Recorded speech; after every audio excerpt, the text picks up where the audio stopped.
Have you ever wondered what sets Islamic finance apart from conventional finance systems? Perhaps you've asked yourself, how does a Shariah contract differ from a typical banking contract? These questions are not uncommon, and today we'll delve into the fascinating world of Islamic finance and Shariah contracts. At its core, a Shariah contract is a mutual agreement between two parties that adheres to the principles of Islamic law, or Shariah. These contracts are the bedrock of Islamic finance, a system that has been gaining global recognition for its ethical and equitable approach to economic activities. The first key principle of a Shariah contract is the prohibition of riba, or usury. In simple terms, this means that charging or paying interest is strictly forbidden. Instead of earning money through interest, financial institutions operating under Islamic law generate income through trade, investment, and leasing. The second principle is the prohibition of gharar, or uncertainty. In a Shariah contract, all terms must be clear and unambiguous. The details of the contract, including the obligations of each party, the subject matter, and the price, must be explicit and transparent. This ensures that both parties enter into the agreement with a full understanding of what it entails. Thirdly, a Shariah contract must adhere to the principle of masira, or fairness.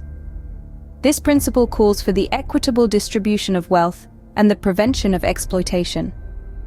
It also promotes risk-sharing between the parties involved in the contract. Lastly, a Shariah contract must be halal, or permissible under Islamic law. This means that the contract cannot involve activities that are haram or forbidden, such as dealing in alcohol, pork, or gambling. Now let's circle back to the principles we've discussed. The prohibition of riba, or usury, promotes a system where wealth is generated through productive activities rather than interest. The prohibition of gharar, or uncertainty, ensures transparency and mutual understanding in all contracts. The principle of masira, or fairness, fosters a sense of equity and risk-sharing. And finally, the requirement for the contract to be halal ensures that all activities adhere to ethical and moral standards. These principles work together to create a financial system that is equitable, transparent, and ethical.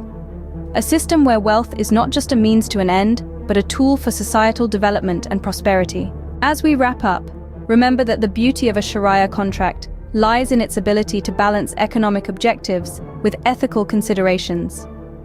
It's not just about making money, but about ensuring that the process of wealth creation is fair, transparent, and beneficial to all parties involved. In the world of finance, a Shariah contract is a beacon of ethical economic activity, illuminating the path towards a more equitable and just financial system. So, the next time you come across a financial contract, ask yourself, does this contract adhere to the principles of a Shariah contract? And who knows, you might find yourself advocating for a more ethical and equitable approach to finance.